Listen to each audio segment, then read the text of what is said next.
Ever wanted to make real Mexican conchas at home? Here's how you do it. I'm Jenna Olivia, and I'm a cultural junkie looking to travel the world through arts, food, and culture. Mexican conchas are one of my favorite breads to make, and I'll show you how to do it.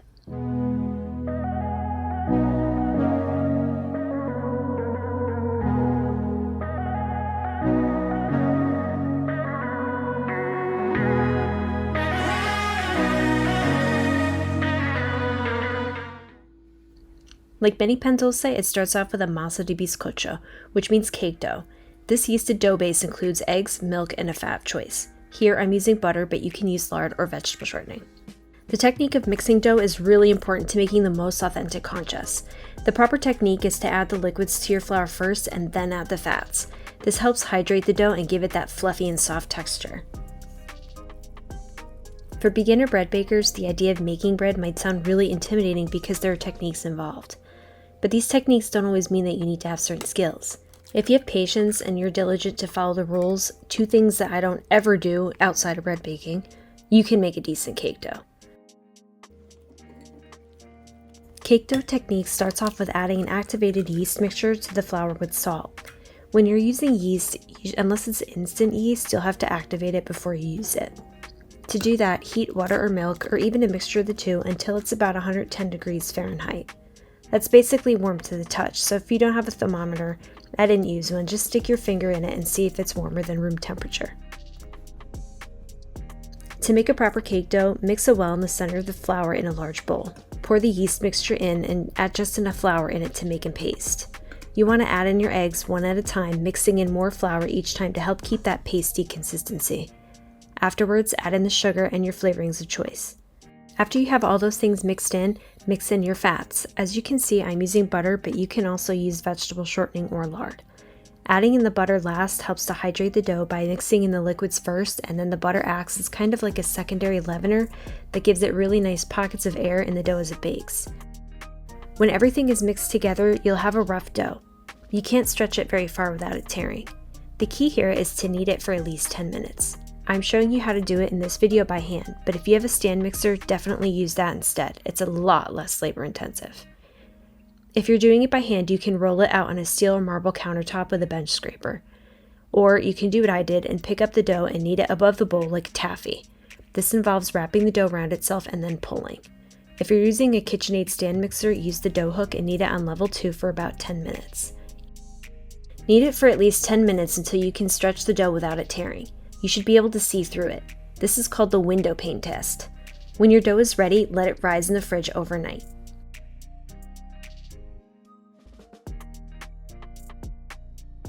After about 8 hours, cut the dough into 15 pieces about the size of a golf ball. Roll each piece so that it gets nice and round. It's really important that you give this dough the attention that it needs. Knead it for the full amount of time and give it time to rest in the fridge. Your attention to the dough will be rewarded, I promise, and really it's just that simple. Making really good bread is just giving really good attention. Mexican baking has a long history that combines indigenous Aztec culture with Spanish and European influences. You'll find that a lot of the techniques used in yeasted breads are the same as European techniques. But Aztec culture had such a huge impact on baking around the world, and it gave us so many staple ingredients that are still used in other cultures. Things like cinnamon, anise, vanilla, and chocolate are all huge contributions to baking that came from Mexican culture. Mexican baking is known for its bold flavors and its colorful designs, both of which you'll find in conchas. Conchas actually translates to seashell, which is the distinct pattern of the sugar coating on top of the bread. Conchas have a special place in Mexican culture, representing a sense of community and togetherness, two values that are really important in Mexican culture. To make the topping, mix some flour, sugar, shortening, some water, and your flavorings together in a bowl. Cinnamon, vanilla, chocolate, and strawberry are the main ones that you'll find in any Mexican panaderia, but you can get creative and use any flavor combo and even color combo that you'd like. There's really no wrong way to do it. I grew up in a small New England town in the US that had a mix of different cultures. After I moved away from my hometown, I realized that finding authentic breads is actually really hard in some areas. And that's living in a country that has a cultural melting pot. If you live in an area where you don't have access to authentic Mexican pan dulce, making them yourself is the best solution. It helps you connect with the culture, not just by enjoying its food, but by also learning the techniques and the crafts that make it special. You don't have to be Mexican to enjoy this beautiful culture and its delicious food, but once you experience it, you don't want to go back to where you were before. The topping is actually really versatile and doesn't have to be just put on bread. You can add it about maybe like another cup of flour to it to make really delicious cookies. So if you have extra dough, don't let it go to waste. Just add a little bit more flour to it and then bake it off as is. It's delicious. Give everything a mix and roll it out between 2 parchment sheets. The trick here is to roll them out between 2 pieces of parchment because the dough can be very sticky. And rather than adding flour to it, which will kind of ruin the dough, you use the parchment sheet so you can still roll it out very thin without having it get stuck to everything in its sight. Let it chill in the freezer for about 10 minutes. When they're done, cut them out into circles and give them a light shell and print with a Conchas cutter. I printed mine out, but you can get them online for pretty cheap. While Conchas are distinctly Mexican, similar breads can be found all over the world. In the Philippines, there's a bread called pan de mona, or nun's bread, which is usually decorated with a cross. In Spain, there's pan de huevo, or egg bread, which is made with egg yolks and anise flavoring.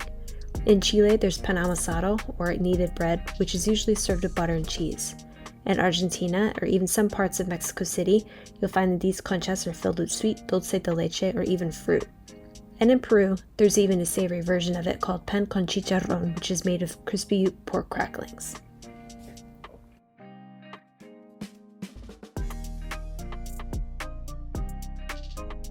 Ideally, you want to proof these first before you add the topping, but I had a last minute call that I had to jump on and decided to cover them before proofing. The topping didn't bake up quite as nice as it could have, but if you have the time, add the topping after they proof. That's just what happens when you work from home. Cover the conchas with the paste and then let them proof for about 2 to 3 hours until they're doubled. Once these have doubled and they're done proofing, bake them off at 375 degrees Fahrenheit and let them cool completely before stuffing them into your face. Note to self. Making Mexican conchas at home might seem intimidating at first, but with a little practice, it's actually really easy and it's so worth it. Enjoy these beloved pastries with a hot cup of coffee, tea, or hot chocolate and savor the unique flavors and cultural significance of Mexican culture. Give them a try and let me know what you think.